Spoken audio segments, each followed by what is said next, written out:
के तीर्थ स्थलों पर, हिंदुओं के तीर्थ स्थानों में मुसलमानों का क्या काम? ये सवाल एक बार फिर सुर्खियों में है, क्योंकि ऐसी खबर है कि उत्तराखंड की 4 धाम की जो यात्रा है, जिसमें बद्रीनाथ, केदारनाथ, गंगोत्री और यमुनोत्री समेत करीब 50 मंदिरों में गैर हिंदुओं की एंट्री पर रोक लगाने का प्रस्ताव सामने आया है। और खास बात यह है कि अगर ये पाबंदी लागू होती है तो इसके दायरे में सिख, जैन और बौद्ध धर्म के अनुयायी नहीं आएंगे।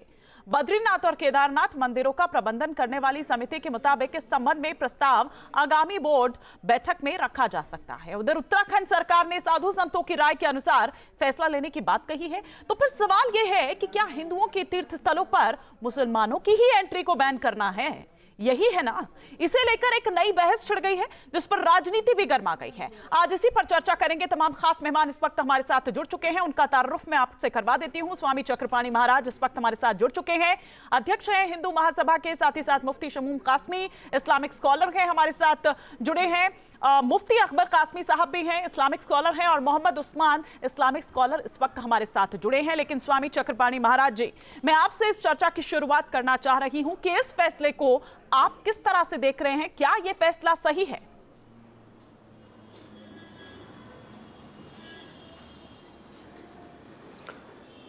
देखिए हिमानी जी, बिल्कुल सही है, क्योंकि जिस प्रकार से आए दिन कभी थूक जिहाद, कभी लैंड जिहाद, कभी अनेक प्रकार के हमारे धार्मिक स्थलों पे जाके पर्यटन स्थल उसको बनाने का प्रयास किया जा रहा है। जिस तरह हमारे धार्मिक स्थलों पे जा कर के उसकी पवित्रता और शुचिता को भंग करने का प्रयास किया जाता है, तो यह किसी से छुपा नहीं है। तो इसको ध्यान में रखते हुए ज़रूरी था ये कि इस तरह की चीज़ें बनाई जाए, जिसमें मान लीजिए जिसको जिस चीज़ में आस्था है वही तो जाना चाहिए।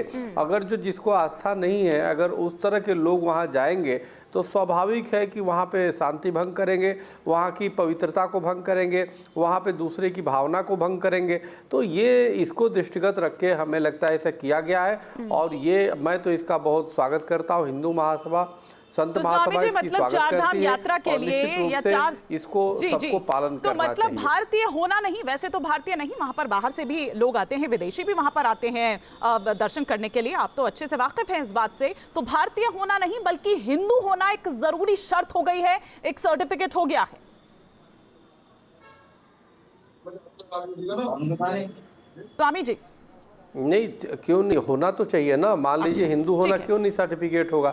अगर हिंदू को उसमें हिमानी जी आस्था हिंदू को ही है, तो हिंदू ही हो। और जहाँ तक बात है कि अंग्रेज भी आते हैं, अंग्रेज को भी नहीं आप देखेंगे किसी की भावना आत करेंगे।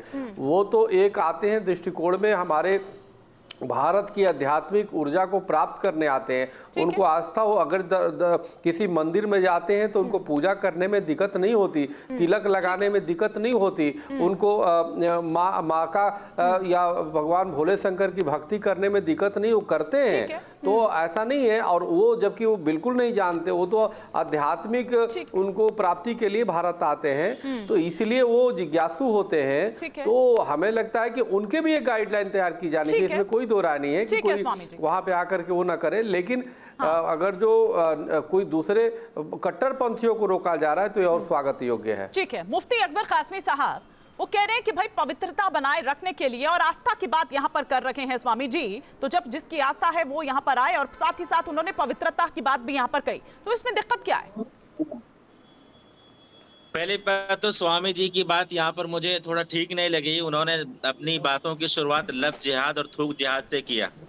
आखिर स्वामी जी को या इन जैसे और दूसरे स्वामी को ऐसा क्यों लगता है, ये बार बार मैं कह रहा हूँ, पूरी इंडिया इस बात को सुन रही है, ऐसा क्यों लगता है कि मुसलमानों से इस लफ्ज जिहाद को या थूक जिहाद को जोड़ा जाए? भाई मुसलमान जिस मुल्क में और जहां भी रहता है वो अमन का परस्तार होता है, एक बात।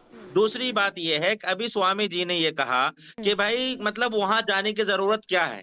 ठीक है, अच्छी बात है, मुसलमान को वहां नहीं जाना चाहिए, लेकिन क्या एक हिंदुस्तानी होने के लिए माथे पे तिलक लगाना या राम की लाला जगना जरूरी है?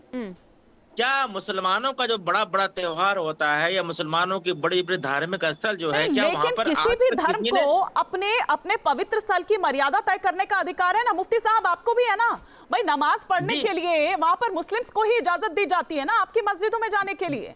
वहां पर तो कोई गैर मुस्लिम होता है क्या? नहीं होता ना, तो वही बात वो कर रहे हैं। मेरा सवाल सुनिए, मेरा सवाल ये है कि ठीक है, अच्छी बात है, वहां पर पहली बात को मुसलमान तो जाएगा नहीं, लेकिन एक तरह से छोटा शोषा छोड़ देना कि मुसलमानों पर पाबंदी है, तो मुसलमानों पर पाबंदी है तो वहां पर और भी तो मुसलमान काम कर रहे हैं। ठीक है, मैं उस पर पहले से काम कर रहे हैं, मैं उस पर आऊंगी। अभी तो मैं सिर्फ इबादतगाह की, अभी मैं सिर्फ धार्मिक स्थल की बात कर रही हूँ, अभी मैं सिर्फ उस धार्मिक क्रिया की बात कर रही हूँ, मैं उस पर भी आऊंगी, वो आपका वैलिड पॉइंट है। बिल्कुल बिल्कुल। हाँ। कहने का मतलब ये है कि इस तरह की छोटी छोटी बातें जिसके जरिए से अमन खराब हो जाए या शांति अशांति में बदल जाए, इस तरह की बातें नहीं होनी चाहिए थी। ये बात बोलनी नहीं चाहिए थी कि भाई मुसलमानों पर पाबंदी है। ठीक है, आपका नेटवर्क कुछ इशू आ रहा है। मुफ्ती शमूम कासमी साहब भी इस वक्त हमारे साथ हैं। मुफ्ती शमूम कासमी जी, मुफ्ती अब्बासी जी यहाँ पर ये कह रहे हैं कि ये यहाँ पर भेदभाव पैदा करता है, और वो ये कह रहे हैं कि भाई इस तरह से तो अगर देखा जाए तो आज हिंदू मंदिरों में ये है कि जो गैर हिंदू है वो नहीं आ सकते हैं, कल को कुछ शहर होंगे और ऐसे ही देश भी उसी दिशा में आगे जा रहा है क्या? वो कह रहे हैं कि ये तो भेदभाव पैदा करता है।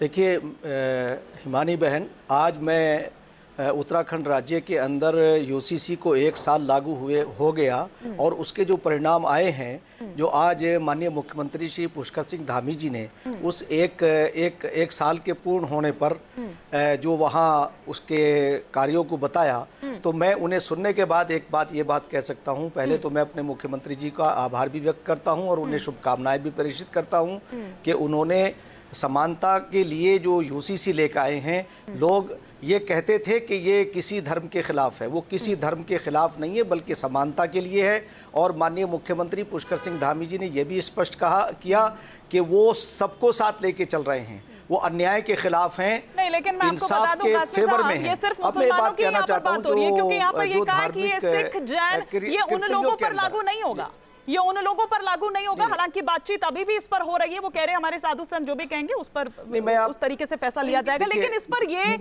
यहाँ पर कहा गया है। नहीं, तो मतलब ये सिर्फ मुस्लिमों के लिए। हिमानी जी मैं बात पूरी कर दूं। नहीं हिमानी जी, मैं आपको बात कहना चाहता हूं कि लॉ एंड ऑर्डर की स्थिति को अच्छा रखना, सुचारू रखना।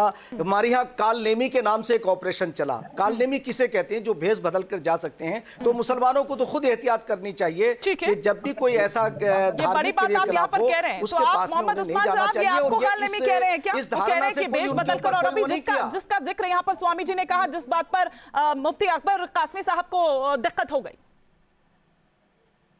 दिक्कत नहीं होगी, कोई आए जाए, कोई किसी को प्रॉब्लम नहीं है। मेरा ये सवाल मोहम्मद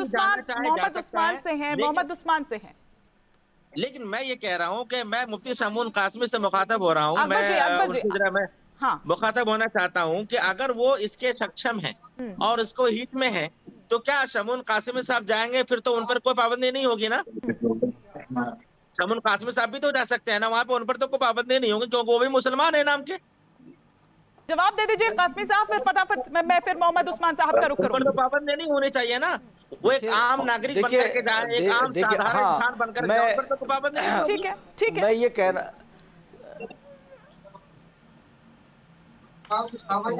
मुझे एक बात बताइए कि सरकार का काम है तमाम लॉ एंड ऑर्डर की स्थिति को कंट्रोल में रखना, और सरकार निष्पक्ष तौर से काम करती है। कोई भेदभाव सरकार की किसी योजना में नहीं है।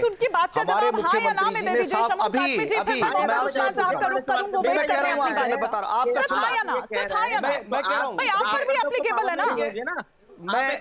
मैं उनसे एक साधारण एक इंसान बनकर आप मुझे जवाब तो आप पर तो पाबंदी नहीं। मैं बता रहा हूँ ना आपसे, बस हाँ या ना बोल दीजिए। आप प्रिविलेज्ड हैं या फिर आप पर भी वही एप्लीकेबल है जो वो धार्मिक नहीं, जब भी कोई धार्मिक तौर, अगर कोई धार्मिक क्रियाकलाप हैं और वो ऐसे हैं कि जैसे अब मक्के के अंदर आप जाते हैं, हम जाते हैं, तो वहां भी तो आपकी सीमाएं हैं ना। तो अगर सीमा के अंदर कोई बात हो रही है तो इसमें नाजायज क्या है? मुझे बताइए कि जब आप मदीना मनव्वरा और मक्का मुकर्रमा में नॉन मुस्लिम नहीं जा सकता, उन्होंने अपनी सीमाएं निर्धारित कर दी हैं, तो अगर वो कर रहे हैं तो इसमें क्या एतराज है? बताइए मुझे। नहीं तो एक बात बताइए, इसमें कहां सेकुलरिज्म कासमी साहब एक तो दो कासमी है, तो थोड़ा सा कासमी साहब, शमूम कासमी साहब, आप जो मक्का की तुलना यहाँ पर कर रहे हैं, आपको नहीं लगता कि ये यहाँ पर भ्रामक है? क्योंकि धार्मिक राष्ट्र वो सऊदी अरब की आप यहाँ पर बात कर रहे हैं, तो वो धार्मिक परिसर है, ठीक है ना? लेकिन अगर हम यहाँ पर बात करें, भारत भी धार्मिक राष्ट्र बनने की तैयारी में है, ये माने इसको? भारत भी धार्मिक राष्ट्र बनने की तैयारी में, वही जो हिंदू राष्ट्र और हिंदुओं को एकजुट करो। और तो धार्मिक परिसर की तो बात है। हाँ, नहीं, आप सवाल नहीं समझे, आप सवाल नहीं समझे, आप जो तुलना कर रहे हैं कि क्या वो वाजिब है। अच्छा ठीक है, अब मैं मोहम्मद उस्मान साहब से एक बार रुक कर लूं, एक बार मोहम्मद उस्मान साहब, क्योंकि बहुत देर से अपनी बारी का इंतजार कर रहे हैं। जी मोहम्मद उस्मान साहब। अकबर कासमी जी मैं आपको भी रोकूंगी और शमूम कासमी जी मैं आपको भी रोकूंगी। प्लीज एक बार मोहम्मद उस्मान अपना ओपनिंग कॉमेंट दे दें। मोहम्मद उस्मान। देखिए, मैं चाहता हूं ये जिस बात पर डिबेट शुरू हुई है उसी पर केंद्रित रहे, और आइंदा के लिए ये भी चाहूंगा कि डिबेट का उद्देश्य और लक्ष्य एक निर्धारित किया जाना चाहिए कि हमें उस चीज की तरफ लेकर जाना है। आज का जो डिबेट है, एक खास जगह पर ये पाबंदी लगाने की बात की जा रही है कि फला जगह धर्म के आधार पर लोगों को पाबंद किया जाएगा कि उसमें दाखिल नहीं होंगे। मैं अगर कानून के रूप से अगर बात करूं तो क्योंकि हमारा देश जो संविधान से चलेगा, और यहाँ का संविधान का जो अनुच्छेद 15 है वो किसी भी स्थान पर धर्म, जाति, लिंग या भाषा के आधार पर किसी का भी प्रवेश जो है प्रतिबंधित नहीं कर सकता, वो गैर कानूनी है। अच्छा मोहम्मद उस्मान साहब, मेरे को ना ये आपका सेलेक्टिव अप्रोच, अच्छा सेलेक्टिव भी कैसे ना, देखिए जब आपको सूट करता है तब संविधान कहने लगते हैं आप, जब आपको सूट नहीं करता तब आप शरीयत कहने लगते हैं। सुनिए ना, मस्जिद में नमाज के टाइम पर नहीं, सुनिए ना, मैं आपसे भी वही सवाल पूछ रही हूँ कि मस्जिद में भी तो नमाज की अनुमति केवल मुस्लिम्स को ही होती है ना साहब, तो फिर आपको क्यों घुसना है वहां पर? आपको शायद मेरी पूरी बात सुनने के बाद सवाल पूछने की जरूरत नहीं पड़ेगी। देखिए, एक तो है देश का चलाना, हाँ। तो देश के चलाने के लिए है संविधान, और किसी व्यक्ति का जो देश से संबंध है वो संविधान तय करता है। और एक है धर्म, और धर्म उसके धर्म शास्त्रों के हिसाब से चलेगा। तो धर्म के हिसाब से आदमी की क्या जिंदगी है वो धर्म शास्त्रों के हिसाब से धर्माचार तय करके बताए, उधर करने का काम है। लेकिन यहाँ पर जो मसला चल रहा है, हमारा देश धर्मनिरपेक्ष देश है, यहाँ पर किसी भी हिस्से में इस तरह की पाबंदी किसी भी आधार पर गैर कानूनी है, और इस सब के लिए यहाँ तो कई तरह से संरक्षण प्रदान किया गया है। जो BNSS है उसकी धारा आप 196 देखें, 197 देखें, वो भी ऐसी चीजों को जो धर्म के आधार पर किसी भी आधार पर भेद करे या वैमनस्य पैदा करे वो प्रतिबंधित है। और एक और चीज है, वो पहले अतिरिक्त सिविल अधिकार अधिनियम 1956 भी बना था, वो भी इसे छुआछूत और इसके तहत ये पूरी चीज किसी को धर्म के आधार पर किसी भी बात के आधार पर रोकना प्रतिबंधित करती है। मगर अफसोस इस बात का है, हमने अभी पुष्कर सिंह धामी जी का बयान सुना, वो कह रहे हैं कि हमने इस तरह से ये काम फलां की मशवरे पर करने की बात की है, धर्माचार्यों ने ये हमको प्रस्ताव दिया है।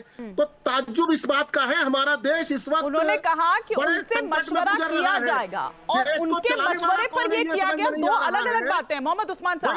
किसी के मशवरे पर किया गया और ये उनका फैसला है, और इस पर बाकी जो साधु संत है, संत समाज है, उनसे भी मशवरा किया जाएगा। दो अलग अलग बातें, मतलब है धर्माचार्य देश को चलाएंगे। और अभी नहीं, दोनों बातों में फर्क है मोहम्मद उस्मान साहब, वही तो मैं कह रही हूँ ना, दोनों बातों में फर्क है। अच्छा ठीक है, स्वामी चक्रपाणी जी, जब गैर हिंदू जाकर वहां पर मंदिर में पूजा ही नहीं करते हैं, अच्छा सुन तो लीजिए मोहम्मद उस्मान साहब। मैं एक आधे मिनट की बात, मेरे धर्म के लोग जितने जुड़े हैं उन पर यह पाबंदी है कि वो किसी के भी धर्म स्थल में पूजा करने के काम से नहीं जाएंगे, लेकिन आसपास के क्षेत्र में और ऐसा भी कोई तजारत का काम भी नहीं करेंगे जो प्रतिबंधित है। ठीक है, तो आपके इसी पॉइंट को उठाकर मैं स्वामी जी के पास इस पॉइंट को लेकर जा रही हूँ कि स्वामी जी जब वो करेंगे ही नहीं वहां पर पूजा जो गैर हिंदू है, जो गैर हिंदू हैं, तो फिर कैसे उसकी पवित्रता भंग हो जाएगी, वो ये कह रहे हैं।